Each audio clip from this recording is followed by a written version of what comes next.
इस video moment of inertia में आपका स्वागत है। लीनियर मोशन में इनर्शिया होता है, that is known as simple inertia और लीनियर इनर्शिया।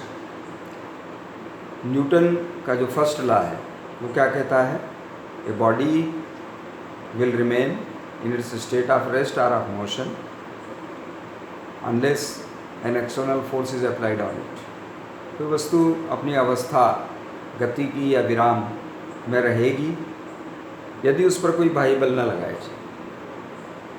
इसका आशय यह है कि कोई भी वस्तु है उसमें अपनी गति की या विराम की अवस्था को बनाए रखने की एक टेंडेंसी होती है।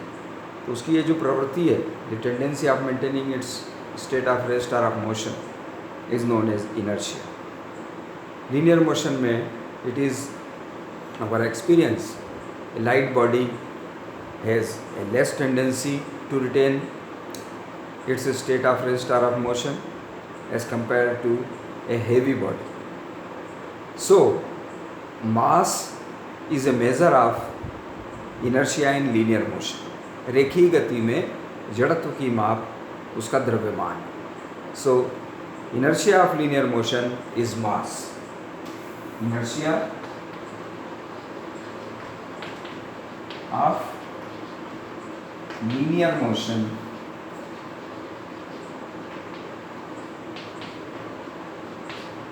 is mass m. Now we come to rotatory motion or circular motion.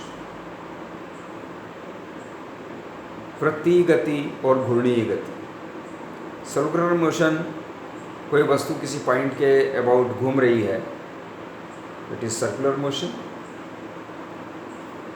Rotatory motion, when the fixed point, fixed axis is passing through the body itself. कोई वस्तु है, उसी से ये इस तरह से अगर रोटेट होता है, ये इस तरह से रोटेट होता है,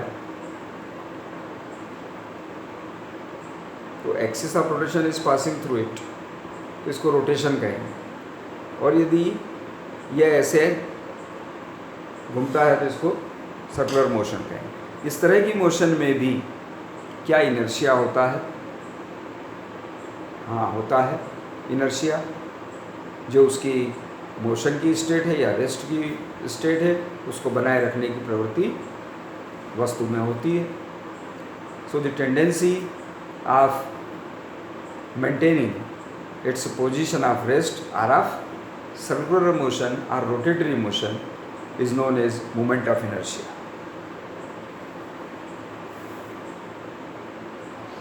Circular motion or rotatory motion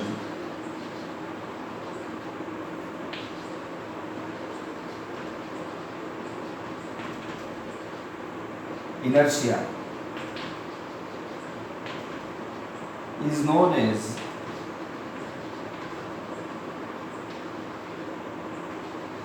moment of inertia.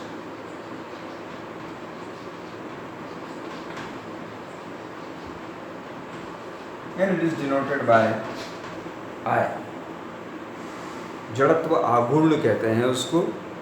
वृत्ति या घूर्णी गति में जो जड़त्व होता है, जो टेंडेंसी उसकी होती है अपनी पोजीशन को बनाए रखने की, उसको हम जड़त्व आघूर्ण कहते हैं। जड़त्व आघूर्ण की माप हम द्रव्यमान से नहीं करते। जड़त्व आघूर्ण में द्रव्यमान के साथ एक राशि और जोड़ते हैं, distance from the axis of rotation. Axis से वस्तु की या कण की दूरी कितनी।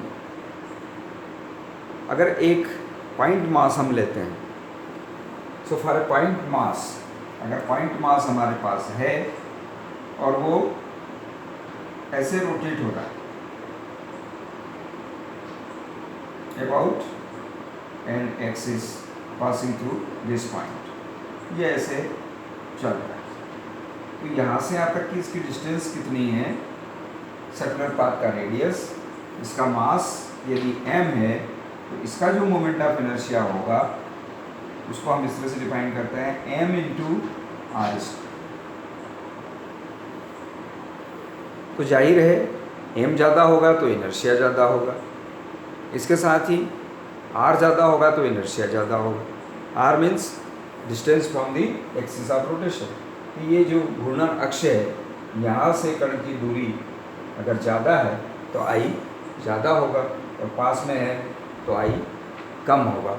This is moment of inertia. ये पॉइंट मास के लिए है।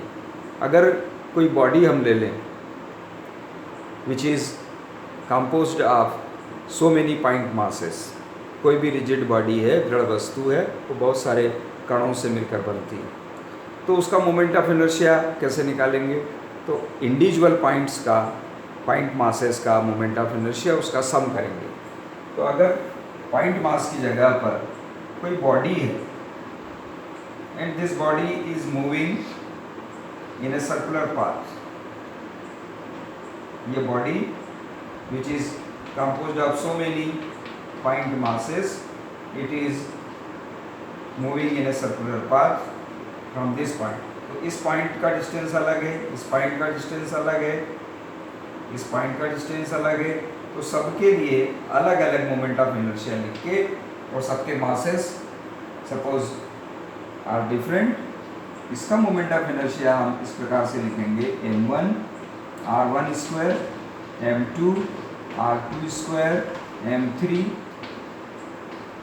r3 स्क्वायर, इस तरह से mn rn स्क्वायर। या हम इसको ऐसा लिख सकते हैं summation mr square for all values of n, mn rn square summation over all values of n। ये मोमेंट ऑफ इनर्शिया इस तरह से लिखा जाए। हम मोमेंट ऑफ इनर्शिया यदि इस तरह से लिखना चाहें जैसे पॉइंट मास का लिखते हैं, उसी प्रकार से mass multiplied by some distance square. तो अगर इसको हम इसी रूप में लिखना चाहें, let I is equal to, मान लिया m is mass total into some distance like quantity square, where capital N is m1 plus m2 plus m3 or summation mn over all values of n। तो ये total mass multiplied by some distance square, ऐसा हम लिखना चाहते हैं। तो यहाँ हमने k एक क्वांटिटी ली mk स्क्वायर, तो I को mk स्क्वायर यदि मान लिया हमने, तो I है m summation mr square is equal to mk square. तो हमारी इक्वेशन ये होती है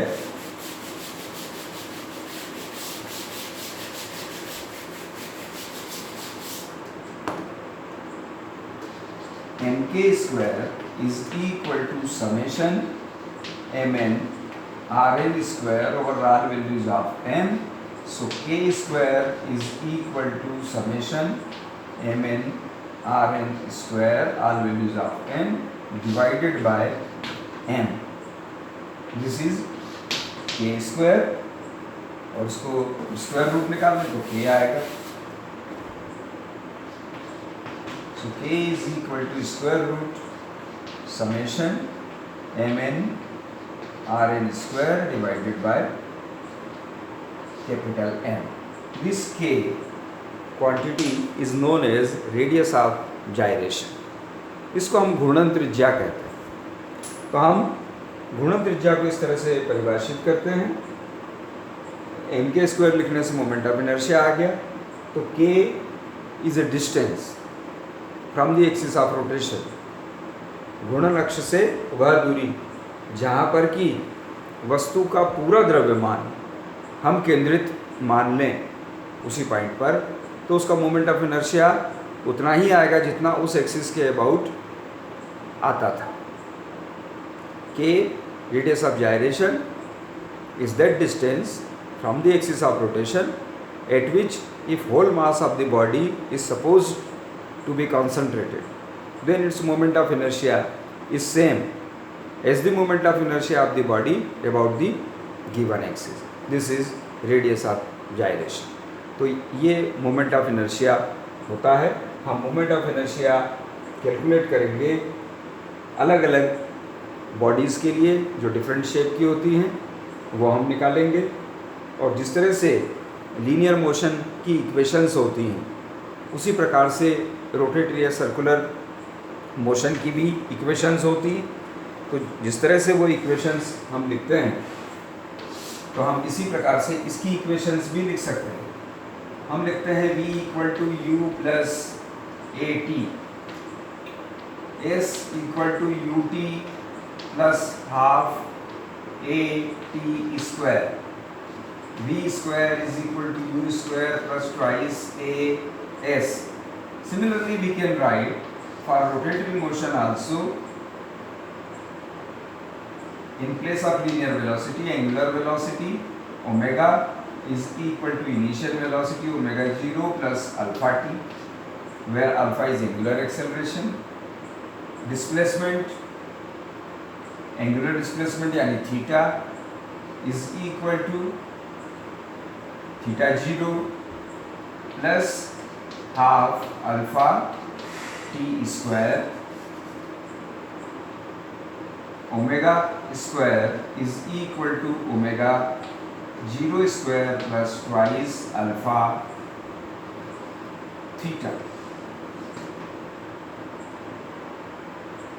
इस प्रकार से ये इक्वेशंस ऑफ मोशन इसकी होती हैं। और